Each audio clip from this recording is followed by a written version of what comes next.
Beurre FM. Des pays en débat. Pierre-Henri. Vous vous posez parfois des questions sur l'actualité ou l'histoire, la géographie d'un pays dont l'évocation vous est parfois familière et dont le plus souvent vous ignorez l'essentiel. Un pays en débat vous fournit l'occasion d'une mise à jour en 2 minutes 30 et c'est aussi et surtout la possibilité de s'interroger tous ensemble sur le principe des libertés individuelles et collectives à l'œuvre dans le pays ausculté. Un pays en débat, c'est alors la rencontre avec un ou une spécialiste du pays que j'interviewe. Ça vous plaît ? Alors suivez-moi, nous sommes bien sur Beurre FM. Si je vous dis Égypte, il est probable que vous pensiez Pharaon, Cléopâtre ou hiéroglyphes. Vous aurez sans doute aussi en tête l'image des pyramides, l'un des lieux les plus visités au monde. Plus près de nous résonne, j'en suis sûr pour certains d'entre vous, la voix de la diva Kalthoum.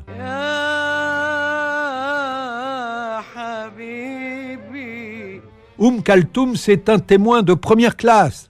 Elle a accompagné tous les bouleversements sociopolitiques, culturels et historiques de l'Égypte du XXe siècle. Elle a vécu sous le protectorat britannique, sous l'émergence du nationalisme et des règnes des souverains Fouad Ier et Farouk.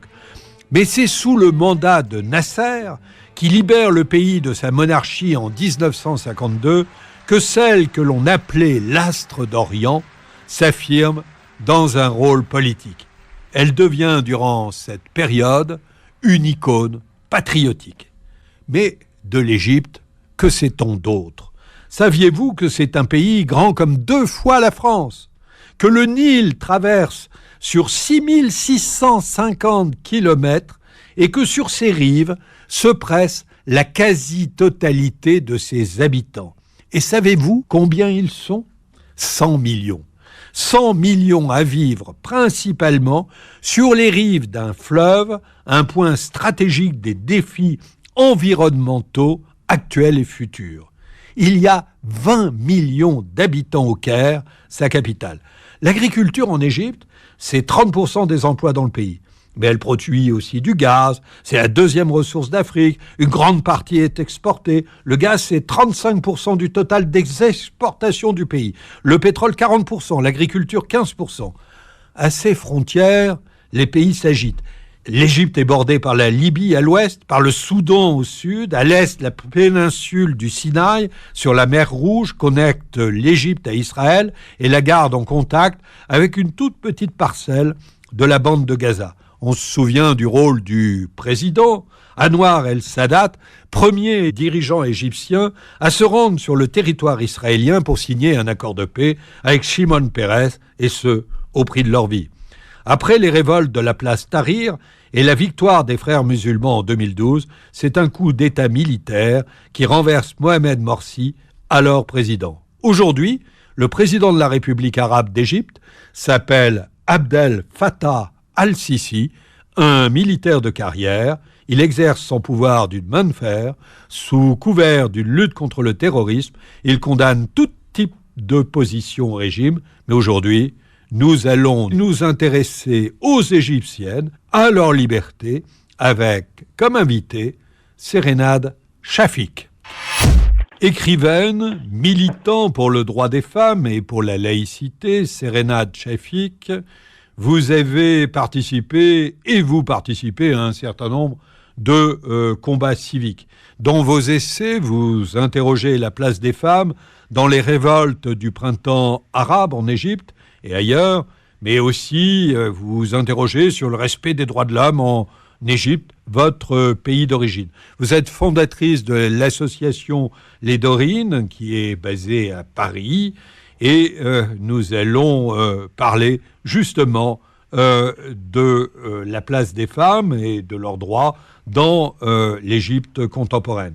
Serena de Shafik, en matière de droits privés, en matière d'héritage, de divorce, de garde des enfants, il semble que les femmes soient moins protégées que les hommes en Égypte et que c'est même au fondement de la Constitution. Qu'en dites-vous? Vous avez des exemples concrets à nous donner? Oui, je peux donner l'exemple d'une femme qui va sortir sans l'autorisation de ce mari pour quelque chose qui ne serait pas considéré comme essentiel. Par exemple, se promener. Le mari peut ne plus subvenir à ses besoins et si elle a recours devant le juge va lui donner raison. Ça veut dire que les femmes ne sont pas libres de se mouvoir comme elles veulent. Elles ne sont pas en liberté dans le cadre du mariage. Si on parle de la maternité, mettre au monde des filles, uniquement des filles, ce n'est pas pareil que mettre au monde un garçon. Si une femme ne met au monde que des filles, elle aura droit à 1/3 de l'héritage si le mari décède. Alors qu'une femme qui va mettre au monde un garçon va avoir la totalité de l'héritage avec son fils. Oui. Et en matière de divorce, le divorce est libre? Alors, le divorce n'est pas libre. D'abord, le divorce pour les coptes n'est pas permis puisque l'Église s'y oppose et c'est un pays qui applique la charia et les lois de l'Église pour les coptes. Ça, c'est de un. De deux, depuis 1920, il n'y a eu qu'une seule réforme concernant le divorce. Et ça donne le droit aux femmes d'élier les liens du mariage, donc de répudier, puisqu'il n'y a pas de divorce, il n'y a que des répudiations en Égypte, sous condition que le mari accepte les indemnités financières ou les autres indemnités que la femme va lui présenter. Ça veut dire qu'elles ne sont libres de se défaire du mariage que si elles peuvent se passer de leurs droits, puisqu'elles laissent tout derrière elles, non seulement elles laissent leurs droits, mais en plus, elles doivent indemniser le mari. Alors, les événements de la place Tahrir, c'était en 2012, n'ont rien changé dans la condition des femmes? Alors, moi, j'y ai été. Je vais vous donner l'exemple du 8 mars, place Tahrir, puisque j'y étais. Nous étions une trentaine de femmes avec des pancartes pour les droits des femmes. Nos camarades de lutte et de révolution nous ont laissés ce jour-là, alors que la veille, pour des questions de droit commun, on avait des millions. Ce jour-là, on était 30. Des salafistes sont venus par milliers devant nous et ont pratiqué des attouchements sur certaines militantes, des agressions physiques et sexuelles. Donc ça, c'est l'état un peu de comment c'était la révolution, comment la question des droits des femmes était vraiment à la marge, voire complètement occultée par l'ensemble des manifestants. Ensuite, là, en 2014, il y a eu des arrestations de femmes féministes.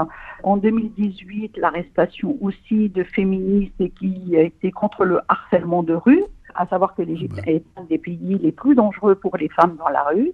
Et voilà les conditions un peu. Sans parler, bien sûr, que l'excision n'a jamais été soulevée lors de cette révolution, ni avant ni après d'ailleurs. Alors justement, sur cette question, vous êtes connu publiquement pour vous être battu contre la pratique de l'excision et les chiffres qui sortent sur cette question sont totalement affolants. Ils nous disent que plus de 90% des Égyptiennes entre 17 et 49 ans ont subi des mutilations génitales. Comment le gouvernement aborde-t-il ce problème dans la société? Il nous reste 2 minutes, Madame Shafik. Oui, jusqu'en 1996, aucune loi n'interdisait l'excision. Quand il y a eu en 1996 une ébauche de loi disant qu'on interdit en dehors des hôpitaux, le ministre de la Santé égyptien a parlé de notre tradition et que c'est une attaque à notre tradition. En 1996 aussi, des médecins ont fait un procès contre le gouvernement qui céderait à l'Occident et qui voudrait interdire partiellement l'excision. En 2016, je publie un témoignage sur la page Facebook qui a été repris par la presse française sur la question de l'excision qui touche entre 93 et 98% des Égyptiennes. Et quelques semaines après, une journaliste égyptienne publie en 4 pages dans un quotidien largement diffusé, ce qui aboutit en décembre 2016 à une interdiction totale de l'excision. Malheureusement, la question de l'excision n'est abordée que d'une façon extrêmement feutrée et, on va dire, très timide, voire il n'y a pas d'arrestation ni de famille qui excise, ni de barbier, ni de médecin, sauf quand il y a une fois par an, une enfant qui décède sous les coups du barbier ou sous le scalpel du médecin. Ouais. Et s'il y a une urgence en Égypte au niveau des droits humains en général et surtout des droits des femmes, ça serait que les femmes puissent avoir leur intégrité physique, parce que c'est la base pour partir sur d'autres droits. C'est évident, Madame Chafik. Je rappelle que en France, c'est un crime et que c'est puni de 15 ans de prison. Madame Chafik, merci de votre témoignage. Un pays en débat, c'est terminé. Je vous retrouve la semaine prochaine pour une nouvelle émission présentée en collaboration avec Alice Marquet et Zora. C'était Des pays en débat, en partenariat avec France Fraternité.